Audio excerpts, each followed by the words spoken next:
Hello everybody and welcome back to the British Pint. My name's Christoph and boy am I excited to try this original IPA, the Worthington White Shield. This one was in the keg for just 2 weeks and 1 week in the fridge, getting cold and then clean and clear. And I think it actually precipitated really nicely. So this has the North Down hops as aroma hop and the London Ale, Wyeast 1028.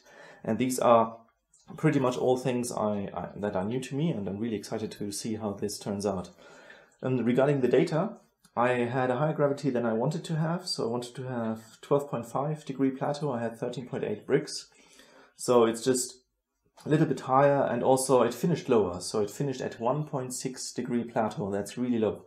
That's just a tad more than 10.6, and they say here it should be at 10.8. So I added more sugar than was necessary because I estimated the amount. It is a bit difficult. I have now, I think, a formula how to calculate that a bit more accurately.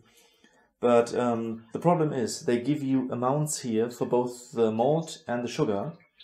And what they should give you is a fixed gravity you get from the sugar and a fixed gravity you get from the grain, because then you can calculate with 100% efficiency what you get from the sugar and then X efficiency, which is what you have in your brew house for the malt. So that's something that's a bit difficult when you're using sugar.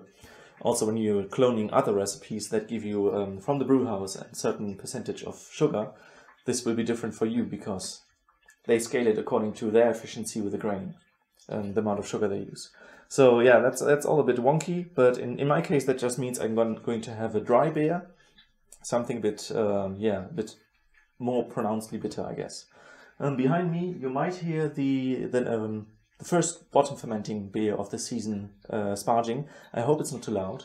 It's quite loud now, but it will be quieter in a second. Just starting to sparge now at the beginning. So let's see how this one is.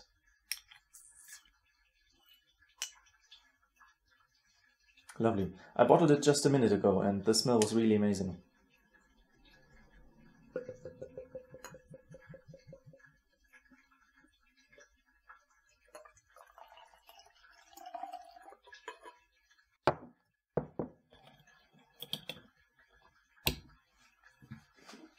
Okay, let's see, what do we have?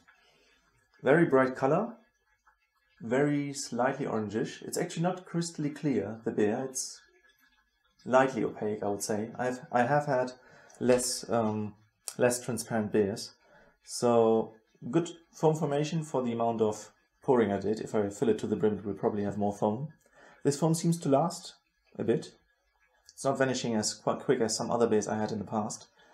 There's nothing in there that... Well, actually there is some crystal malt in there, but it was just 5% in the recipe that I used. So there's not really anything in there that... Oh yeah, there is. The more hop bitterness you have, the better the foam. So that is something that definitely helps. This one has 40 IBUs. Yeah, the smell is very similar to when I tried North Down as a dry hop. I think what I said is something like gooseberry. I get some gooseberry in there.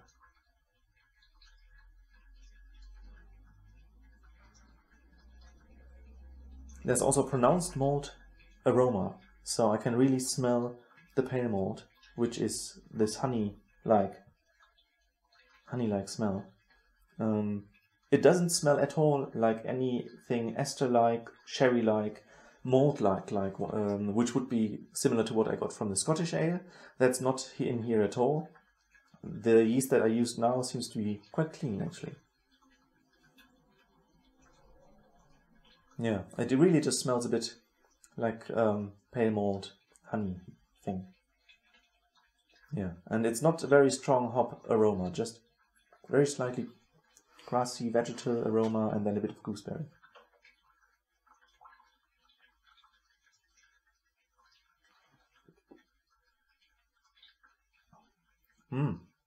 It's not too bitter. Oh, yeah, actually, bitterness comes late. Bitterness, oh god, it increases. Yeah, so it's one of these bitternesses where you start nicely and then it goes up. And this one is a bit on the sharp side, but by far not the same as it would be like in a German Pilsen, for example, where the industrial ones that you can buy in any shop here, I find they are very sharp and attacking in the bitterness. This one is quite strong in the end. It lingers on the mouth. lingers on the tongue, sorry. And it is much more pronounced than, for example, the Yorkshire bitter, the Timothy Taylor Landlord. That was actually quite similar in style, but not as bitter as this one. So this one seems to have a bitterness that is so strong, because I'm not used to very bitter beers, that I wouldn't start drinking the next sip to just to get rid of the flavor. This is more like, ooh, that was a bit much. But that is up to what you're used to, like personal taste and everything. So I have to analyze the flavor again. There's a pronounced sweetness on the tongue, which is very confusing regarding the low gravity that I got in the end here, the low final gravity. So what it tastes like is you have this sweetness, quite clear malt sweetness, and then afterwards you have this very continuous, strong hop bitterness. That was Challenger Northdown. This actually seems to be quite intense. So I boiled it for 90 minutes, as is usual. There are some books which state that long boil would make a smoother bitterness, but I've never found any evidence from a scientific background for that.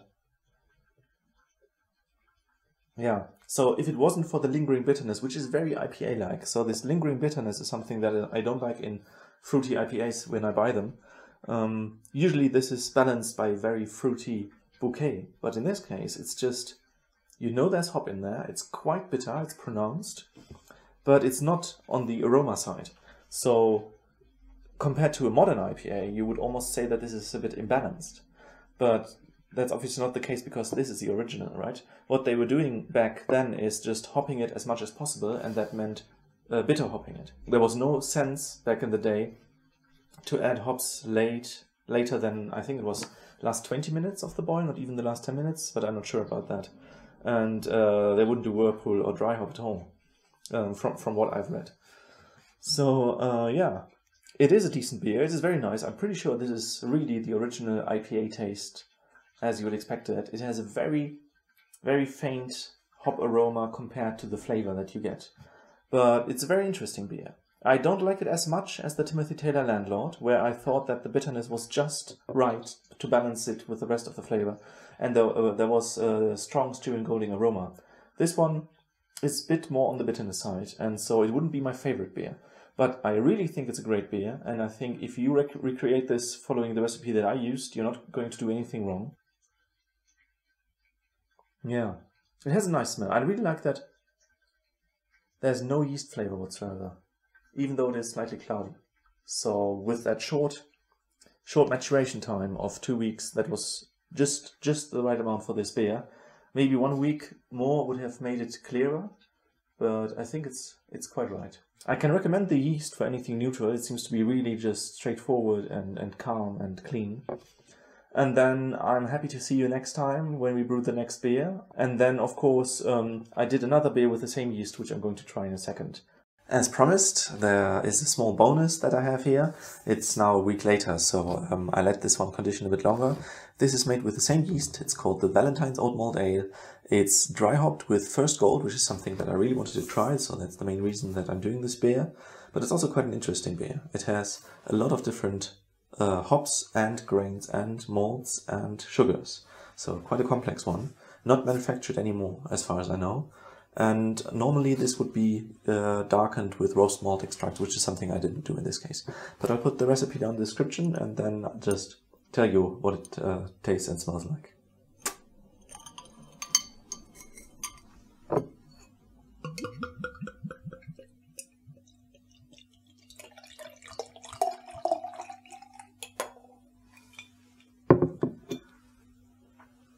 It's quite cloudy and the foam doesn't last long. This is something that I also noticed during fermentation. So the yeast was very slow and struggling, and it struggled more with this one than with the other one. The other one contained lots of sugar. This one contains some grains instead of malt. So I guess that is just more stress for the yeast, and so the yeast also didn't settle very well. There's a decently strong smell of lemon, and I also noticed this during bottling.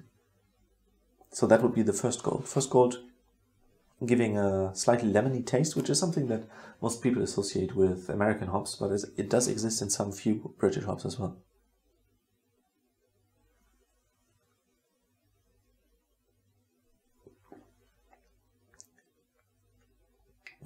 There's a bit of yeast flavor, which is unfortunate. I might have to let this one sit very long until it precipitates.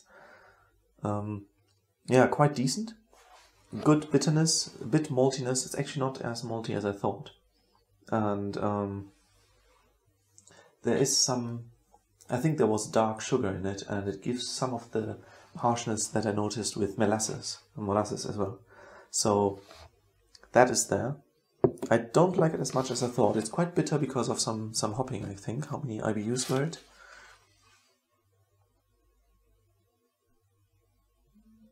$30 IBU, yeah. So it's a bit more bitter than I would normally prefer for something that is just 4.5 ABV.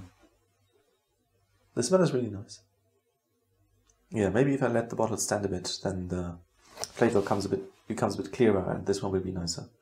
But it's an interesting beer. You should have a go at it. It's quite nice. Very interesting recipe. And yeah, that was pretty much it about this one. And then I'll see you again for the tasting of the next one, which will be what was it again? Oh yeah, a buckwheat ale. See you then. Bye bye.